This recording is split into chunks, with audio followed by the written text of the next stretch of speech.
Halo teman-teman semua, perkenalkan nama gue Hazaki Faisal dan gue adalah pengidap fixed mindset.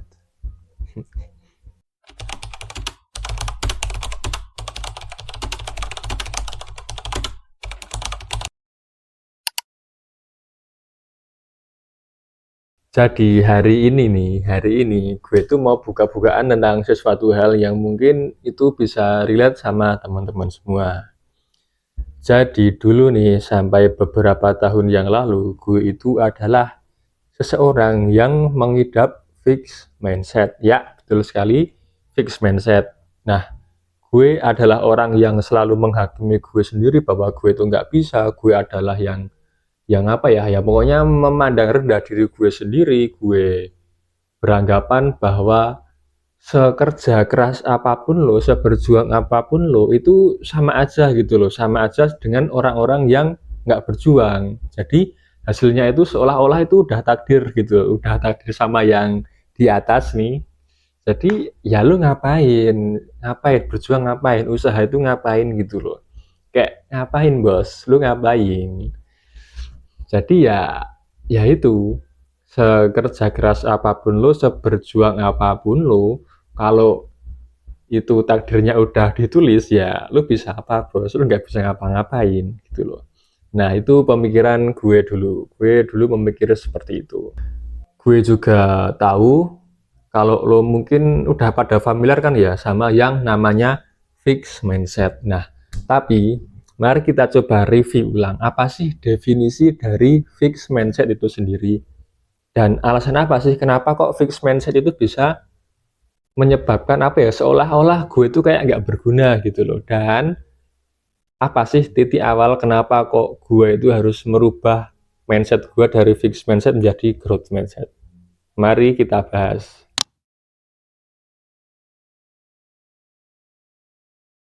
Fixed mindset itu adalah keyakinan bahwa kemampuan, kecerdasan, dan potensi seseorang itu tidak bisa berubah.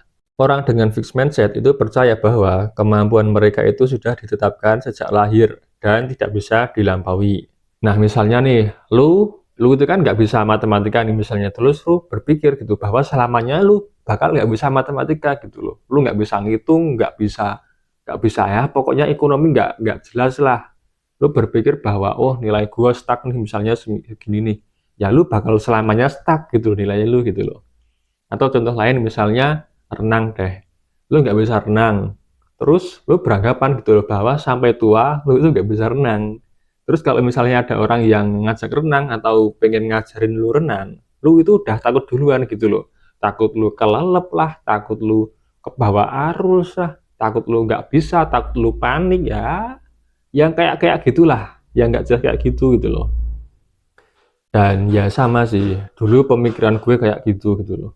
Sekeras apapun lu belajar, seberjuang apapun lu belajar, ya nilai lu bakal stuck gitu loh. Itu pemikiran gue dulu.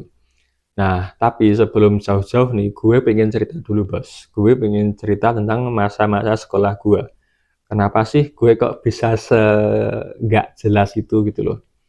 Jadi gini, gue dulu dari SD, SMP, SMA, gue itu selalu diikutin bimbel sama ibu gue.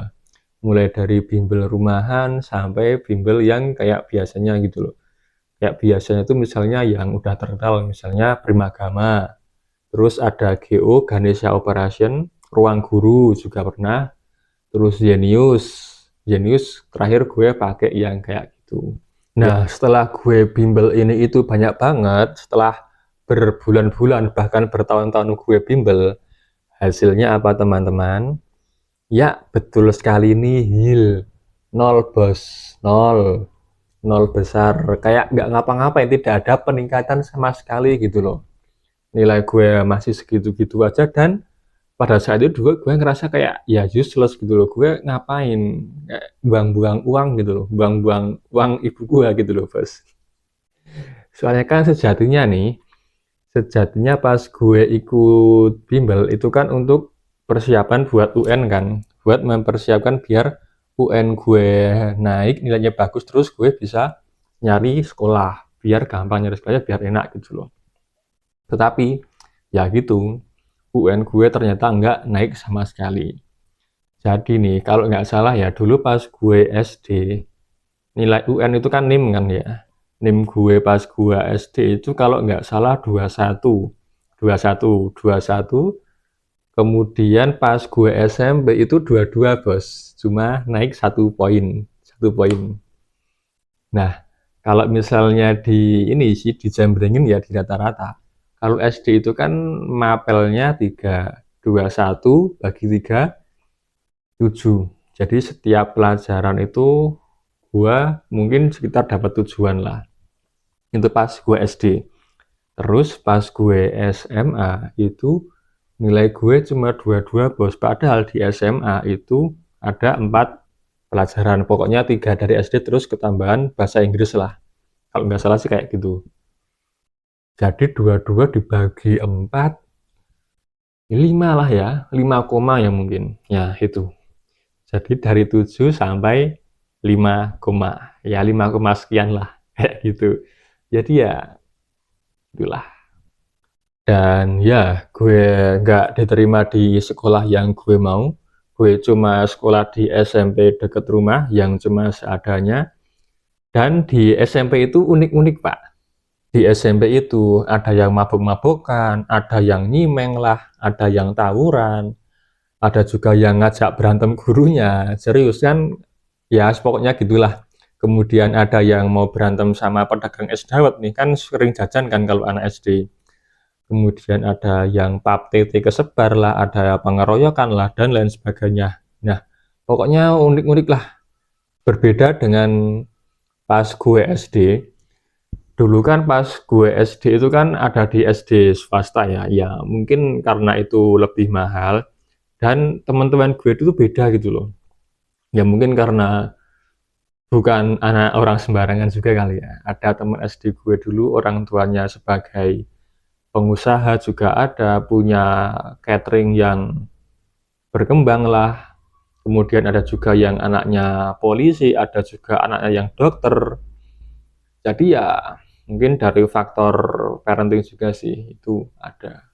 Kemudian gue lanjut di SMA dekat rumah juga. Tapi di SMA ini udah nggak separah waktu di SMP, Pak. Ya mungkin karena udah pada gede kali ya, udah pada sedikit paham tentang yang kenakalan-kenakalan kayak gitu. Tapi, tapi kalau soal tawuran itu masih, Pak. Tawuran antar geng sekolah lah, tawuran kalau pulang futsal lah, tawuran kalau ini apa sih namanya lulusan gitu loh. Lulusan itu kan sering ini kan, sering konvoy gitu. Kalau misalnya lulusan terus papasan sama sekolah lain, nah itu masih Pak, masih sering ribut. Apalagi kalau misalnya di tongkrongan gitu kan, di tongkrongan terus ada geng lain yang lewat, nah itu wah mulainya dari yang kayak gitu-gitu. Nah dari cerita gue yang tadi, gue itu selalu kayak merasa bodoh gitu, merasa kayak ya udah gue tuh seolah-olah ditakdirkan kayak gini gitu loh. Jadi gue merasa rendah diri, gue merasa minder, gue merasa inferior, gue merasa kayak nggak layak gitu loh. Jadi ya kayak gue itu seolah-olah menjadi korban atas dinamika kehidupan gitu loh. Ya pokoknya dramatis gitulah. Seolah-olah gue menjadi korban gitu loh. Ya, kayak nggak jelas alay gitu loh.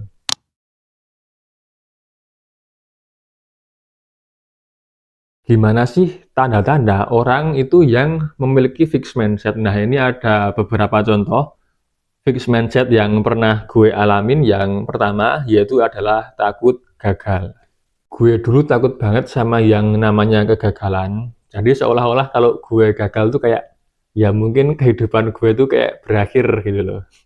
Gue itu selalu menghindari tantangan, gue itu takut kalau terlihat nggak bisa, gue takut kalau dijudge sama orang lain, dan di situ gue itu merasa kok gue itu merasa terbelenggu ya di dalam pemikiran gue sendiri.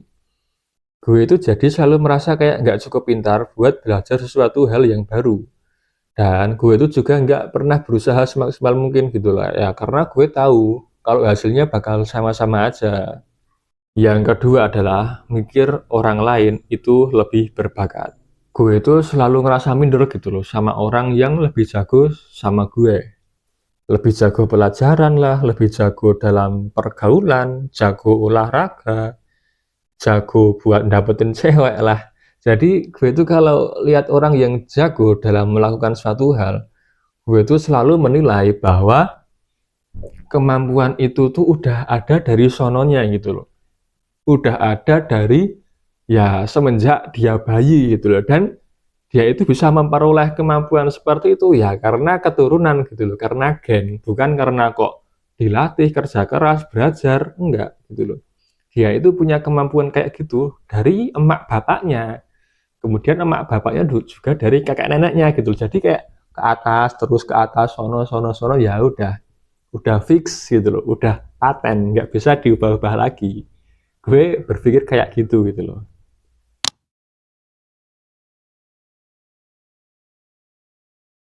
Titik balik dari semua kebodohan ini adalah ketika ibu gue meninggal. Ya, ibu gue meninggal padahal ibu gue itu nggak pernah sakit sama sekali. Maksudnya sakit sampai yang dirawat di rumah sakit gitu ya. Nggak pernah sama sekali. Paling kalau cuma sakit itu paling cuma pusing, masuk angin, dikerokin juga sembuh kan. Tapi tiba-tiba di suatu malam yang sangat, ya pokoknya di suatu malam lah ya, di suatu malam itu tiba-tiba ini ibu gue itu nggak bisa berdiri, katanya kakinya sakit sampai nggak bisa berdiri. Kemudian dibawalah ke rumah sakit. Nah di rumah sakit kan terus di ini itu dikasih apa bius segala macam lah biar nggak kesakitan. Kemudian sampai dirujuk ke beberapa rumah sakit dan yang terakhir itu dirawat di RS Sarjito di Jogja. Nah, di RS Sarjito itu sempat dilakukan operasi juga. Operasi, sebelumnya ini ya, ibu gue itu didiagnosa ini, penyumbatan pembuluh darah di daerah kaki. Di daerah kaki itu ada pembuluh darah yang tersumbat, kemudian di Sarjito itu dioperasi. Nah, setelah operasi, itu ternyata keadaan ibu gue itu enggak kunjung membaik, tetapi malah memburuk atau melemah. Setelah itu kalau nggak salah sempat di ini sih, dibawa ke ruang ICU atau ICCU, gue lupa namanya. Kemudian juga ini, sempat apa sih, yang jantungnya ditarik-tarik kayak setrika, kejut jantung ya, alat-alat kejut jantung kayak gitulah, kayak gitu. Tetapi ibu gue mungkin lebih milih untuk berpulang dan akhirnya ibu gue dinyatakan meninggal. Nah, meninggal ya, benar meninggal.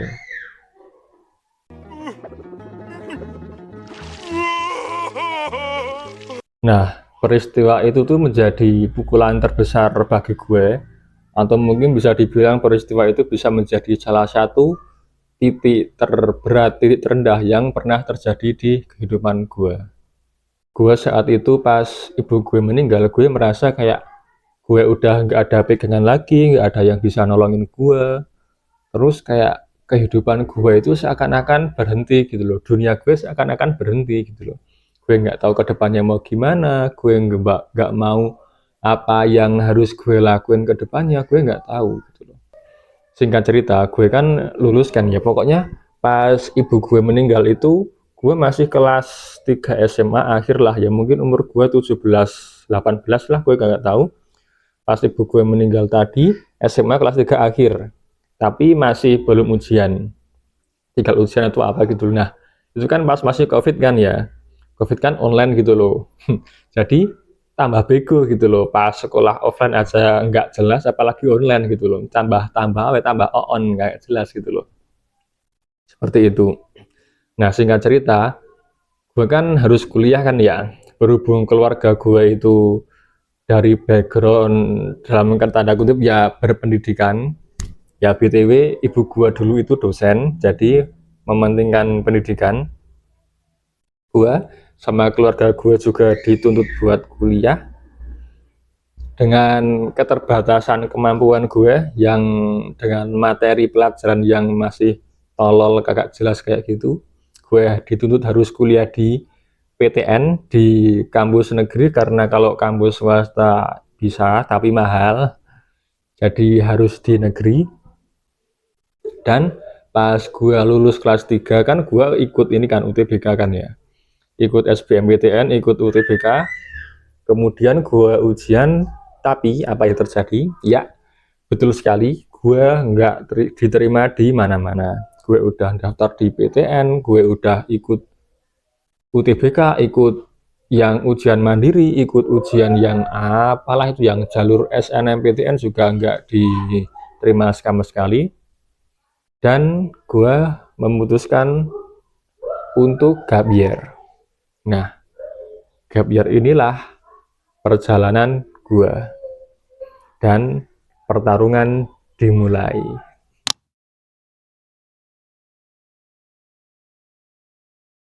Nah, setelah nggak diterima di mana-mana, gua memutuskan buat gap year. Nah, selama gap year ya jelas dong, gua isi waktu gap year itu dengan belajar dengan sungguh-sungguh. Ya pokoknya belajar beneran lah. Nah, buat gap year itu gua pakai ini Bimbel Zenius. Nah, gua pakai aplikasi Zenius itu kan online kan. Nah, kenapa sih kok gua pengen pakai aplikasi itu? Ya karena aplikasi itu relate Pak sama gua. Jadi pokoknya di Zenius itu lu diajarin dari bawah dulu, dari fundamental, kemudian ya jadi lu tahu gitu loh alasan kenapa sih kok lu harus belajar ini, kenapa sih rumus ini kok ada sih, latar belakang kenapa kok rumus ini ada sih, kenapa kemudian dari geografi juga ada, sosiologi, ya pokoknya banyaklah kayak gitu. Tapi sempat debat sama pihak keluarga juga sih, soalnya kan pihak keluarga kan pinginnya gue bimbel offline kan. Kalau offline kan enak ada gurunya gitu loh, jadi kalau ada apa-apa bisa langsung gitu loh. Tapi gue ini sih, ya walaupun keluarga gue nggak percaya kan ya, soalnya kan kalau offline aja kan gue kan pernah bimbel offline kan di GO, di Primagama dan lain-lain. Nah itu nilai gue tetap Pak, nilai gue tetap hancur, tetap nggak ada kenaikan sama sekali. Jadi kalau misalnya keluarga gue kok skeptis sama bimbel yang online, ya itu wajar juga sih. Tapi gue tetap kekeh, gue udah jujur sama diri gue sendiri. Gue pengen apa ya, pengen bener-bener maju, soalnya kan yang tahu diri gue sendiri kan ya diri gue sendiri gitu loh. Orang lain juga paling ya tipis-tipis lah tahu tentang diri lo. Nah, alasan lain kenapa gue pengen bimbelnya online, yaitu karena kalau online itu kan lu bisa tahu gitu loh kemampuan diri lu itu sampai mana, lu bisa tahu kelebihan dan kekurangan lu bisa tahu materi-materi yang lu butuhin, lu yang masih kurang itu yang mana. Sehingga lu bisa menyesuaikan. Kalau online kan kayak gitu kan, lu kurangnya di mana, terus ada modul-modul, ada materi-materi yang bisa lu serap lebih banyak. Tapi kalau offline, Mbak, lu terpaksa harus ngikutin temen-temen sekelas lu yang mungkin itu tuh udah jauh di depan lu gitu loh, udah jauh di depan lu terpaksa ngikutin kemampuan dia, jadi lu akhirnya kayak nggak sampai Pak. Temen lu udah sampai sono nih, lu masih sampai sini, jadi kan kayak kurang gitu loh, kayak sulit Pak, sulit. Kalau gue pernah ngalamin kayak gitu, jujur sulit sih, sulit. Seiring berjalannya waktu, gue juga udah mulai ngurangin main sama teman-teman gue, entah itu misalnya main ke rumah temen, entah itu main ke tempat tongkrongan, entah itu main-main ke coffee shop, ya kayak gitulah. Gue juga udah mulai aware sama diri gue sendiri, gue udah mulai rajin olahraga, udah belajar pakai skincare juga, udah nggak pernah begadang, kemudian belajar lebih giat lagi, kemudian rajin sholat ya, dan lain sebagainya lah. Nah, kenapa kok gue tiba-tiba punya pemikiran yang seperti itu dan punya semangat yang tinggi gitu loh. Salah satunya yang mendampingi gue pas gue masih gap year, yaitu channel ini Pak, channel Pria 100%. Gue ngikutin channel ini mungkin udah dari dulu, dari jumlah subscriber masih ribuan sampai sekarang udah ratusan ribu nih. Channel ini itu beda Pak, berbeda dengan channel-channel pengembangan diri yang lain. Mulai dari tata bahasanya, intonasinya, vibes-nya, pokoknya ya keren lah. Nah, buat lo yang mau berubah, yang mau berkembang menjadi lebih baik, gue rekomendasi banget lo harus lihat channel ini. Nah, buat lu mas-mas yang ada di balik channel pria 100% ini, gue ucapkan terima kasih. Salah satu rutinitas yang bisa mengubah hidup gue itu adalah olahraga, Pak. Kenapa? Kenapa kok bisa olahraga gitu loh? Ya, karena olahraga itu salah satu kegiatan yang paling berat yang bisa dilakukan oleh manusia di kegiatan sehari-hari gitu loh. Olahraga itu kan berat kan ya. Lu kalau olahraga itu lu ngos-ngosan, badan lu capek, belum nanti badan lu sakit setelah olahraga, terus lu harus ngelawan mood lu buat lu nggak malas, lu harus ya pokoknya lu harus konsisten, harus rajin gitu loh. Kalau olahraga tuh harus gitu loh. Tapi ketika lu bisa menaklukkan suatu hal yang namanya olahraga tadi, percaya deh sama gua, lu pasti bisa menaklukkan kegiatan-kegiatan lain.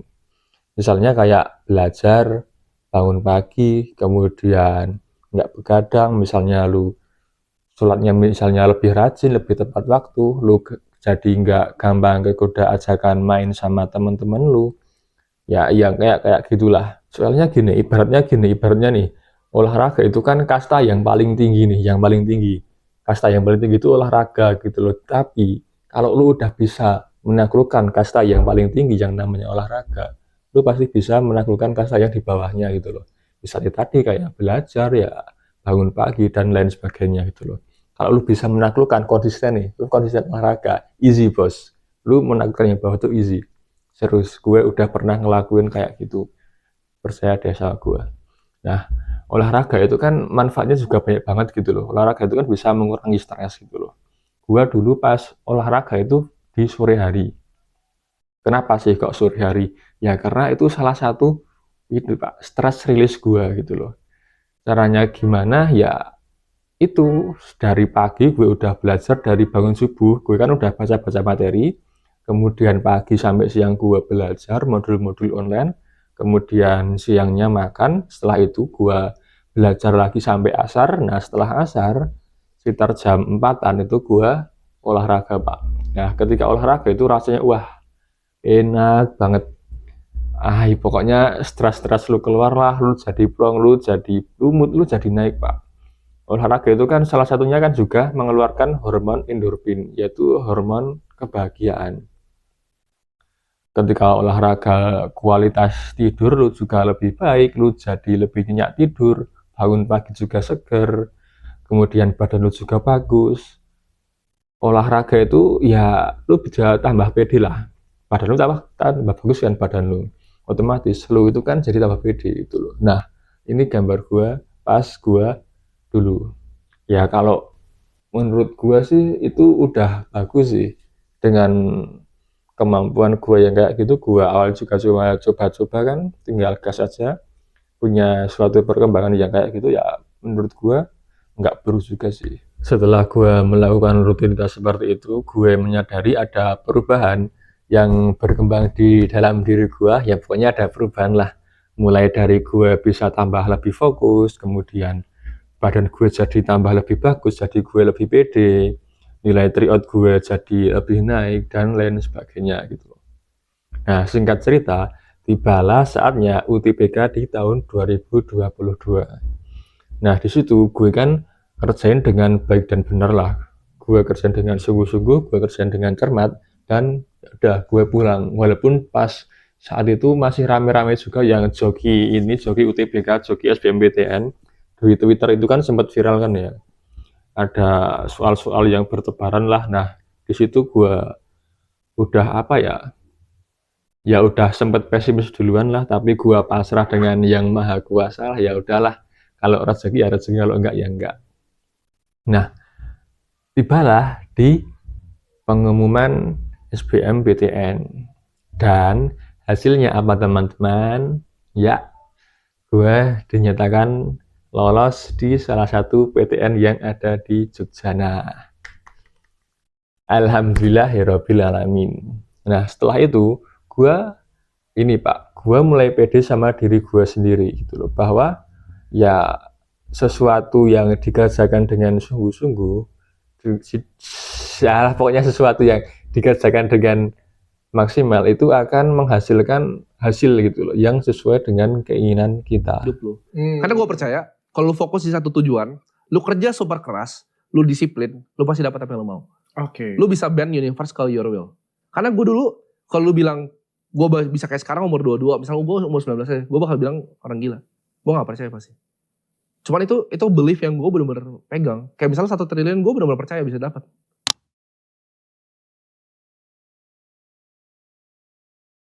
Nah, gua rangkumin beberapa poin yang harus digarisbawahi. Yang pertama, sadari kalau lo itu punya fixed mindset, terima semua keadaan yang ada dan langsung cari solusinya. Jangan tunggu ibu lo meninggal, baru lo mau berubah. Nggak ada yang bisa nolongin lo selain diri lo sendiri. Bertempurlah selayaknya mempertaruhkan hidup dan mati. Nah, buat lo yang sampai sekarang masih punya fix mindset, khususnya yang masih lo umur belasan, 18, 19, ya yang kayak gitu-gituan, yang sebelum umur 20, gue cuma mau pesan sama lo, sadari kalau lo punya fix mindset dan itu harus dirubah gitu loh, itu perlu dirubah. Karena apa, dengan lo mempunyai growth mindset itu, lo lebih plong gitu loh. Kalau lo punya fix mindset itu tuh seakan-akan lo terpenjara di dalam pikiran lo sendiri gitu loh. Itu yang gue alamin itu dulu pas waktu sekolah, gue merasakan hal yang kayak gitu loh. Nggak apa, coba lu sedikit-sedikit lu coba belajar hal baru, lu coba PD, lu coba olahraga tipis-tipis boleh, lu coba aware sama diri lu skincare itu juga boleh. Kemudian ya itulah, keluar dari zona nyaman, terus tentukan tujuan hidup lo dan jangan sampai menyesal di kemudian hari. Soalnya kan setiap orang itu punya potensi yang unik di masing-masing manusia gitu loh. Termasuk diri lo. Jadi galilah potensi yang ada di dalam diri lo. Baik, itu saja cerita dari gue sebagai pengidap fixed mindset selama 18 tahun. Mungkin kalau kalian ada yang relate sama pengalaman gue yang tadi, bisa share di kolom komentar. Sekian dari gue. Bila ada kesalahan dan kekurangan, atau mungkin gua ngomongnya masih belibet atau ada yang kurang atau ada yang kayak gimana, ya mohon dimaafkan. Semoga video ini bermanfaat. Saya cukupkan. Wassalamualaikum warahmatullahi wabarakatuh. Sampai jumpa di konten selanjutnya.